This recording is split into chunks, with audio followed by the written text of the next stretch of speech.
Corona virus से न घबराएं, खुद बचें और सबको बचाएं। मास्क पहनकर ही घर से बाहर निकलें। नियमित अंतराल पर हाथ धोते रहें। 2 गज की दूरी का अनुपालन करें। भीड़ भाड़ वाली जगहों पर जाने से बचें। 45 वर्ष की आयु के ऊपर वाले व्यक्ति कोरोना वैक्सीन अवश्य लगवाएं। दवाई भी, कड़ाई भी। नमस्कार, बहुत बहुत स्वागत एक बार फिर से आप सभी का हमारे खास कार्यक्रम क्या कहती है जनता में। कठोर परिश्रम और त्वरित निर्णय के अलावा शुचिता समन्वय उत्तर प्रदेश के मुख्यमंत्री योगी आदित्यनाथ की पहचान है। तभी तो अपने 4 साल के कार्यकाल में उत्तर प्रदेश की योगी सरकार आज जनविश्वास को जीतने में कामयाब हो पाई है। वो कैसे, ये जानने के लिए आज हम ग्राउंड जीरो से जायजा लेंगे एटा की अलीगंज विधानसभा क्षेत्र और जलेसर विधानसभा क्षेत्र का, और जानेंगे विकास को लेकर क्या कहती है जनता।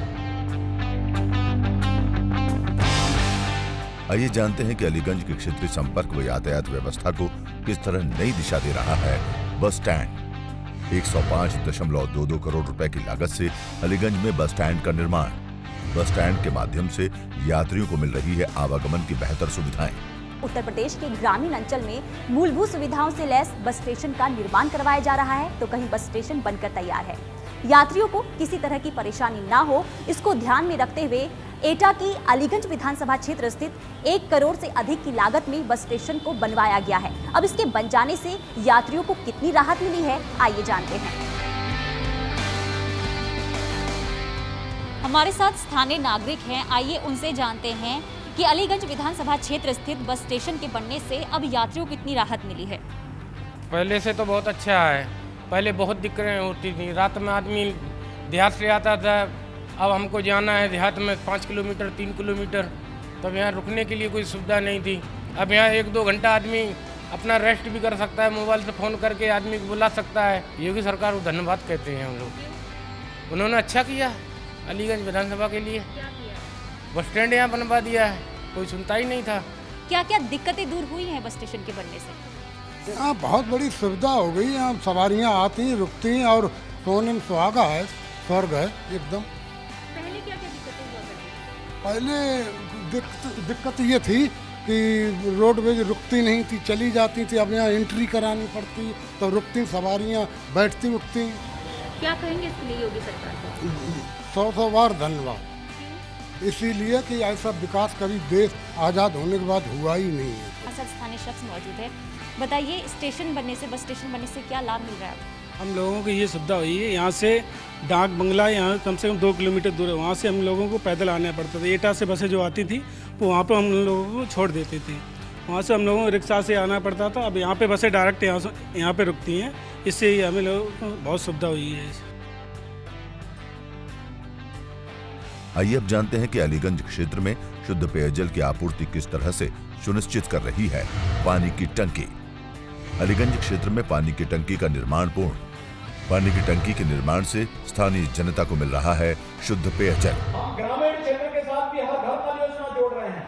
अगर हमें इंसेफ्लाइटिस को, डेंगू को, कालाजार को, मलेरिया को, इन सभी को समाप्त करना है, हैजा जैसी बीमारियों को रोकना है, डायरिया को रोकना है, तो हमें स्वच्छता पर ध्यान देना होगा। शुद्ध पेयजल की आपूर्ति के साथ जुड़ना होगा। स्वच्छ और समय पर जल आम जनता को मिल सके, इसे लेकर एटा के अलीगंज विधानसभा क्षेत्र स्थित योगी सरकार के द्वारा पानी की टंकी का निर्माण किया गया है, ताकि लंबे समय से चली आ रही जल संकट की समस्या को दूर किया जा सके। तो क्यों ना आइए आम जनता से भी बातचीत कर लेते हैं और जानते हैं कि पानी की टंकी के बन जाने के बाद उनकी दिक्कतें कितनी दूर हुई हैं। हमारे साथ स्थानीय महिला मौजूद हैं, उनसे बात करते हैं और जानते हैं कि पानी की टंकी के निर्माण से उन्हें किस तरीके से फायदा मिला है। टंकी नहीं होने से क्या दिक्कतें होती थी? टंकी नहीं होने से पानी बहुत देर में निकलता था नल से, और बोरिंग भी नहीं हो पा रही थी। इस वजह से अब तो कोई दिक्कत नहीं है। बताइए क्या क्या फायदा मिला इस पानी की टंकी का? पहले पानी दिक्कत होती थी, जान वगैरह पानी पिलाने में दिक्कत होती थी। अभी पानी से काफ़ी फायदा हुआ है।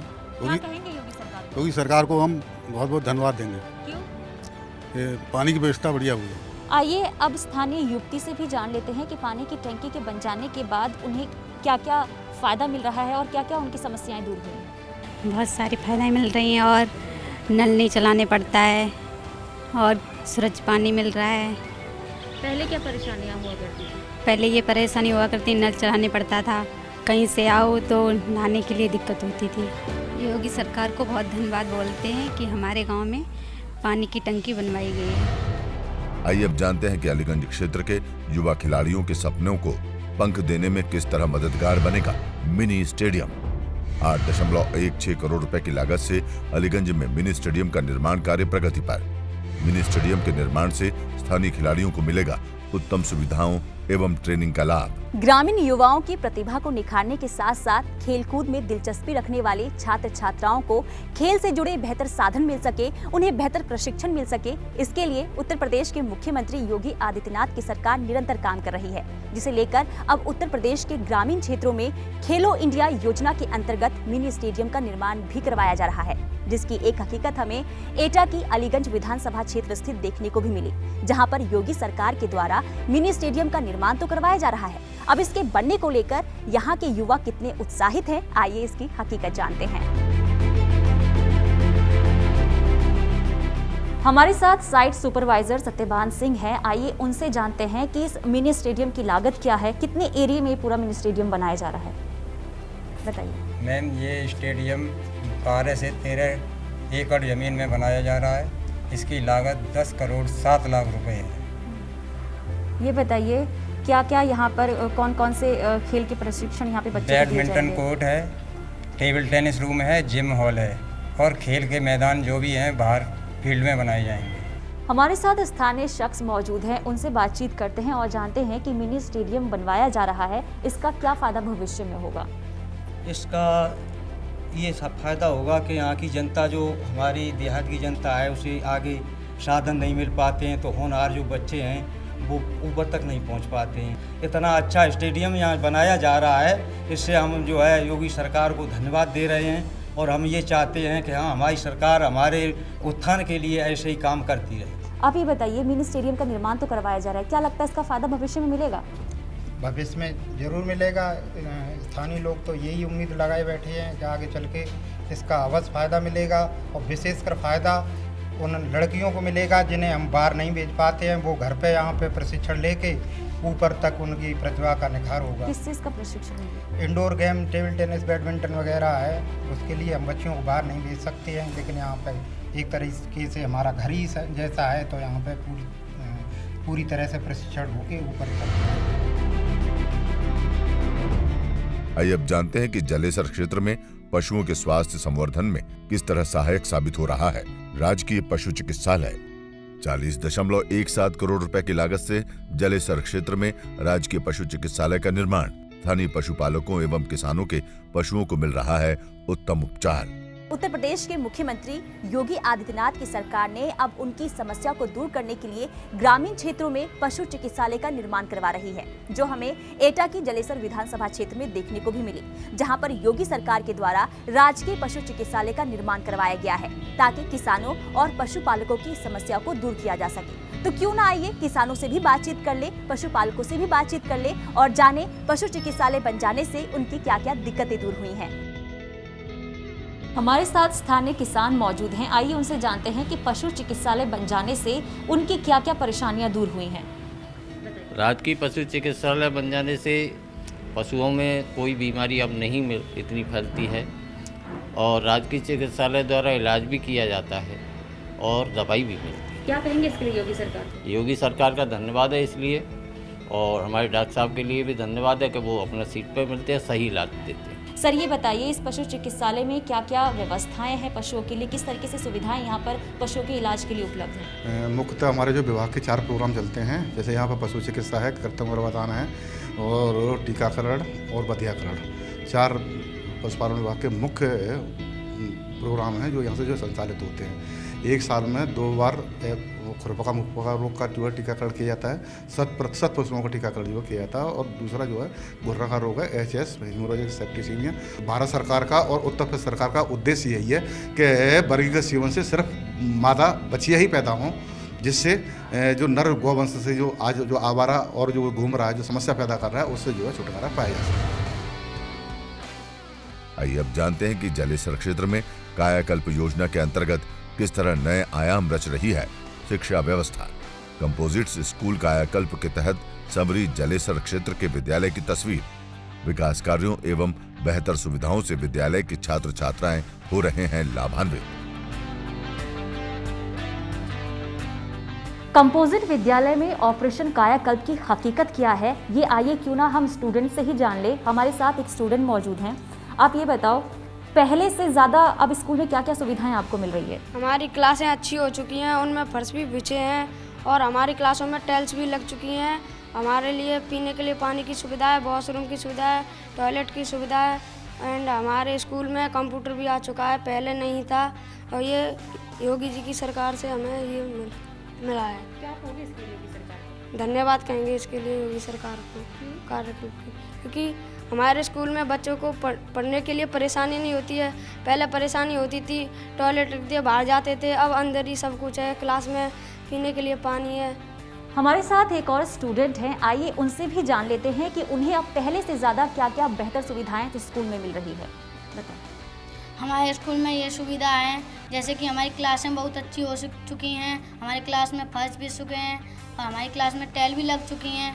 पहले से ज़्यादा बहुत अच्छा हमारा स्कूल हो गया है। हमारे स्कूल में टॉयलेट की सुविधा है और वॉशरूम की भी सुविधा है। जैसे कि हमें टॉयलेट के लिए पहले बाहर जाना पड़ता था, अब अंदर ही हो चुका है, इसलिए हम अंदर टॉयलेट करते हैं। पानी की बहुत सुविधा है, हाथ धोने के लिए भी हमें बाहर जाना पड़ता था, इसलिए अब अंदर ही है। तो क्या कहोगे इसके लिए योगी सरकार को? योगी सरकार के लिए हम बहुत धन्यवाद करेंगे, क्योंकि हमारे स्कूल में बहुत अच्छा हो चुका है। आप ये बताइए, पहले देखा जाता था कि जो बच्चे हैं सरकारी स्कूल की तरफ नहीं आना चाहते थे, क्या अब ये तस्वीर बदली है? जी मैडम, बिल्कुल बदली है। कायाकल्प का कार्य हो जाने से विद्यालयों में अवस्थापना सुविधाएं अच्छी हो गई हैं, जैसे कि क्लासरूम अच्छे हो गए हैं और बाला पेंटिंग से विद्यालय आकर्षित हो गए हैं, पेड़ पौधे हो गए हैं। जो सुविधाएं कॉन्वेंट स्कूलों में बच्चों को मिलती थी वो अब परिषदीय विद्यालयों में मिलने लगी हैं। जैसे कि देख रहे हैं, शौचालय हैं, अच्छे शौचालय हैं, टाइलीकृत और मल्टी हैंड वॉश है, भोजन अच्छा मिलता है और इसके अलावा विद्यालय में बड़ा खेल का मैदान है, खेल का सामान है। सारी सुविधाएं जो कॉन्वेंट में मिलती थी वो हमारे विद्यालय में मिलने लगी हैं, इसलिए अभिभावक अपने बच्चों को कॉन्वेंट की अपेक्षा अब परिषदीय विद्यालयों में भेजना पसंद करें। आइए अब जानते हैं कि जलेसर क्षेत्र की ग्रामीण महिलाओं के स्वावलंबन की नींव किस तरह मजबूती से रख रहा है आजीविका मिशन। आजीविका मिशन के अंतर्गत गिफ्ट आइटम्स, क्रोशिया और सिलाई के कार्य से जुड़कर महिलाओं को मिला रोजगार। रोजगार के जरिए महिला स्वयं सहायता समूह को आत्मनिर्भर बना रहा है आजीविका मिशन। राष्ट्रीय ग्रामीण आजीविका मिशन आज ग्रामीण महिलाओं को नई पहचान कैसे दे रहा है, ये जानने के लिए आइए बातचीत करते हैं। हमारे साथ लक्ष्मीबाई स्वयं सहायता समूह की अध्यक्ष मौजूद हैं। आप ये बताइए, स्वयं सहायता समूह से जुड़ने के बाद आपको क्या क्या इसका लाभ मिला है? जो हमारी ज़रूरतें थी वो सब पूरी हो रही हैं और जैसे कि बच्चों की जो भी इच्छाएं थी वो भी पूरी हो रही हैं। इस समूह से जुड़ने के बाद हमें काफ़ी लाभ मिला है। हमारे गांव की गरीब महिलाएं जो गांव में कोई कार्य नहीं था तो वो भी ये कार्य कर रही हैं और उन्हें ये लाभ भी मिल रहा है। हम कहेंगे सरकार को कि हमें इस तरह से लाभ मिले और इस कार्य को हम और आगे बढ़ाएं। स्वयं सहायता समूह से जुड़ी एक और महिला हमारे साथ है। आप ये बताइए, स्वयं सहायता समूह से जुड़कर आपको क्या फ़ायदा मिला है? स्वयं सहायता से समूह से जुड़कर हमको ये लाभ मिला है कि जैसे कि हम अपने घर में काम काज करते हैं, सिलाई कढ़ाई बुनाई करते हैं, मतलब बना के कहीं बाहर पेश करते हैं, उससे मतलब पैसा किसी और के सामने पैसों के हाथ पसारना पड़ता था। अब वो पैसा हमारे पास खुद ही स्वयं आ रहा है, इसलिए खुद ही स्वयं अपना काम करने की कोशिश कर रहे हैं। योगी सरकार को हम लोग धन्यवाद कहेंगे। क्यों? कि जैसे कि ये सब स्वयं सहायता समूह में मतलब लाभ मिल रहा है हमको। एटा की अलीगंज विधानसभा क्षेत्र और जलेसर विधानसभा क्षेत्र में जाकर एक बात तो समझ आई कि आज उत्तर प्रदेश हर क्षेत्र में कामयाबी की इबारत कैसे लिख रहा है। क्या कहती है जनता कार्यक्रम में आज के लिए फिलहाल इतना ही। हम फिर लौटेंगे नए एपिसोड के साथ, तब तक के लिए दीजिए इजाजत। नमस्कार। कोरोना वायरस से न घबराएं, खुद बचें और सबको बचाएं। मास्क पहनकर ही घर से बाहर निकलें। नियमित अंतराल पर हाथ धोते रहें। 2 गज की दूरी का अनुपालन करें। भीड़ भाड़ वाली जगहों पर जाने से बचें। 45 वर्ष की आयु के ऊपर वाले व्यक्ति कोरोना वैक्सीन अवश्य लगवाएं। दवाई भी, कड़ाई भी।